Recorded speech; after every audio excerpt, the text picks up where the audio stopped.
consider God's righteousness. In other words, how do we expect God to treat us? How do we expect God to deal with God? So in other words, if we're going to deal with righteousness and you have a chance to rip off somebody, is that dealing with according to God's righteousness? It isn't. Is it his righteousness to be mean or hateful towards someone else? No. But as well, what does it say about God's righteousness? That if we are not in line with God's righteousness, what happens? So as an example, I was talking to my boss's wife, and she's talking about, I'm still just trying. I said, what is the Bible? She's talking about, I'm trying to be nice to him. I'm just trying to be nice to him. I said, what does the Bible say about casting out your pearl before swine? Don't give them your best work. Because you can be nice to a person, but if this person want to treat you like trash, what do? Walk away. Don't hang around thinking you're going to change them. You're probably going to have more impact by being away from them. So what I started doing is now looking at it, considering it from the lens of God. But the problem is that if we can't understand and we don't think like God, the Bible's talking about changing your mind. In other words, what does he mean by when you change your mind, change your thinking? What is he thinking? What does that say? Think like God thinks. So is there a word for thinking like God thinks? Or is there a word for thinking God wisdom? Yes, there truly is. And I will use this illustration. The illustration being this. So last week I gave, an idea. Okay, God, tell me what you want to. And one of the things was the Apocrypha. And Kai had a very valid point. Said, I don't want to see us go straight. I said, well, understand my perspective on the Apocrypha. To me, it is a philosophical book. It teaches wisdom. It teaches the backstory. And the illustration of that is within, not necessarily within the Apocrypha, but according to the rabbinic teachings, which is what rabbis told stories. I've told y'all the story of the Golem, right? Y'all remember the story of the Golem. The Golem was a created being to accomplish what the Creator had in mind to do. Now, isn't that funny? If you really think about it, it's a created being, created from the red earth, inspired, given life, and was set forth to accomplish the Maker's goal. In reality, do you see the parallel between the Golem and us? So the thing is that matter of fact, I'm going through my book right now, and part of my book right now is dealing with this dude who had to face three golems. Now, how is it, again, that in, fiction, there's stories of golems? Well, these Israelites, a long time ago, used the illustration of golems. Does that mean that you, Emily, and Lance decided that y'all want to create, one of my favorite stories of Artie is that he wanted to clone himself. And he wanted 3 clones of him. That way, he could go get him a landscape business, and he could let the 3 clones do all the work, and he sits back. What? You're whistling. I heard it earlier. It's the whirly-bird. I finally figured it out. Okay. The whirly-bird. It took So, years to figure that out. He said that he wanted, that way he would have the clones of him, and then they could actually do all the work, and he could run everything. Well, think about this. If I wanted clones of somebody that would emulate, because the thing is, the clone is going to do what? Whatever you tell it to do. Well, no, think about this thing. A clone is it's going to emulate the original. So if you take a clone of a plant, how do they grow marijuana? They take clones of plants. They'll take cuttings off the marijuana tree plant. They'll take it and they'll stick it, and it becomes a clone. The thing is called a cloning because it reproduces the trait of the original plant. So if the person is not a worker, what is the odds on his clones being workers? Me, I want to clone Lance. Me too. I want 3 clones of Lance, and that way I can have some strong muscle whenever I want strong muscle. And I want to tell them something, but you don't clone yourself, because now we're going to have 4 Arties running around here, and it's going to be thinking, well, how much is going to get done if there's going to be 4 Arties? Can you imagine a conversation with 4 Arties? I love Arties. Can you imagine a conversation between them 4 about building something? So the thing is that golems were in essence death. And they used the story of the golems to explain creation. But they also used the story of the golems to explain the Aleph. They also used the story to explain life. Because it tells the story of when man sinned. When you look at the word golem and you look at the word truth, that was the word that they had written on the golem's forehead was truth. And the first letter in the truth was the Aleph, the presence of God. When you took off the Aleph of the word truth, it became death. Without God, there is no truth. Without truth, there is only death.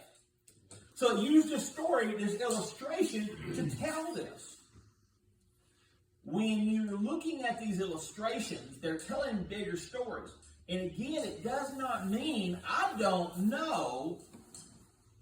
I mean, the Bible is full of weird stuff. If you want to find some weird stuff, you can find a lot of weird stuff within the Bible. You know, one of my favorite stories is Saul and the Witch of Endor. When he walked into the tent, he's doing a seance, and there appeared this being. I judge by reactions and clues. What did Saul not do when he seen this image?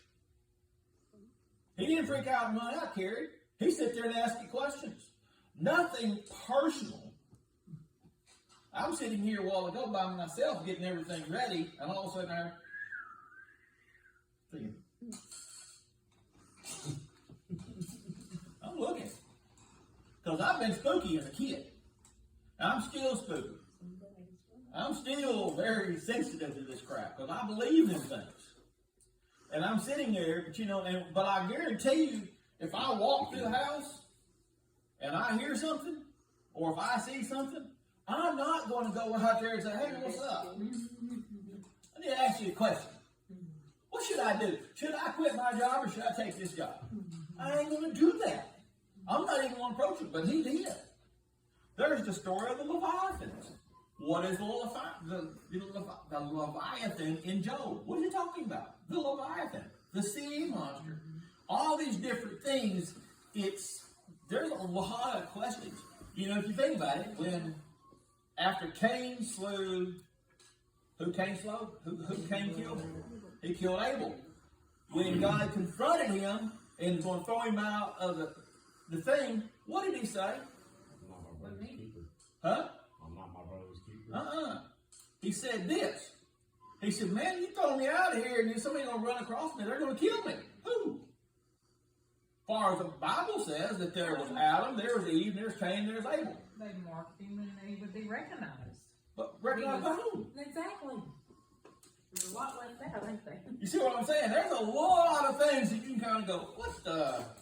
Because it don't say anything about treating all. So did God create a spiritual? What did he do? How did this thing work out? Well, we don't have answers for it. But the thing is that is it quite possible that here again we ventured into the philosophical explanation. So now let's look here. When we talked about the Apocrypha is listed among other books as being labeled as a book of wisdom. So let's consider the thing.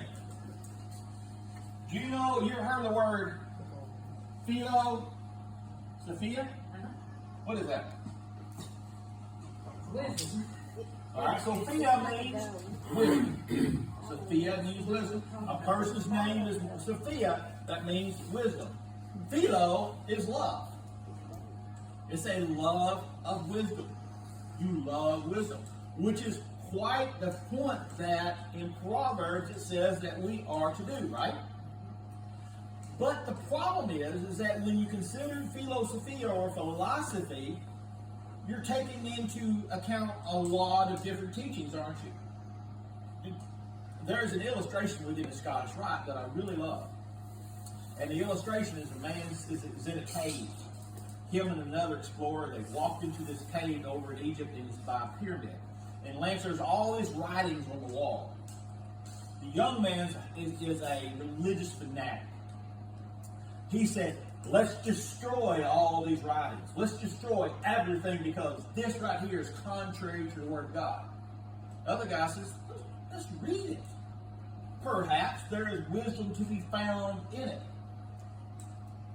The story of the Golem, why I found out the story of the Golem, how it's really weird how I researched it, because in the Masonic stories that says that in the pursuit of truth, the great object of Masonic search, that in the pursuit of what?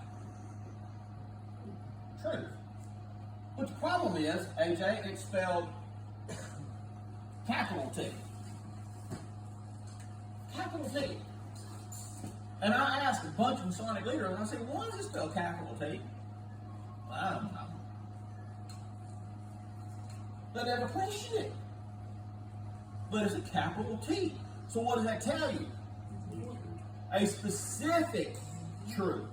What is the specific truth? In reality, this is the very thing that has guided our church since I read that in the very thing. Because how many of us, if we was honest, wonder, is everything really true with religion? We're all searching for what? Another phrase that is said is called pure and undefiled religion.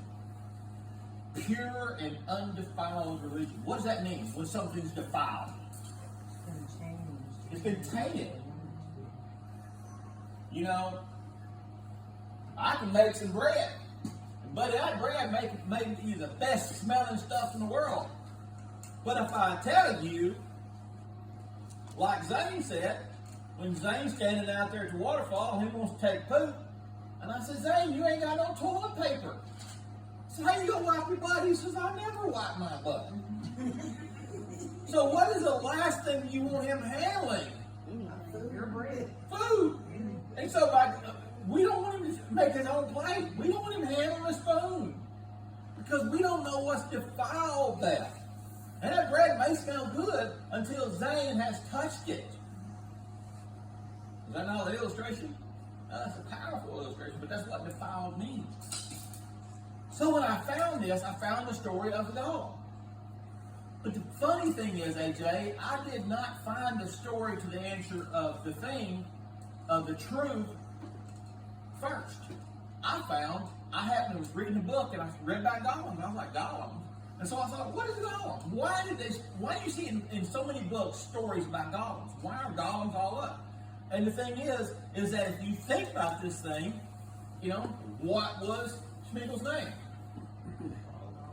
Golem. Why was his name changed to Golem? We don't ask these questions, do we? But yet they're there all out. And so the thing is that I got reading about Golem, and all of a sudden I found out the story of the Golem, and I went to Jewish history. It don't say nothing in the Bible. So I went to the story of the Jewish history, and come to find out that was a rabbinic tale. And I'm reading about the rabbinic tale of the Golem and stuff like that. Then all of a sudden I found out the word truth was written on the Golem's head. And the thing is that was a specific truth. And then I started reading the letters of the word truth and what happened when you took off the presence of God. My mind just went, wow.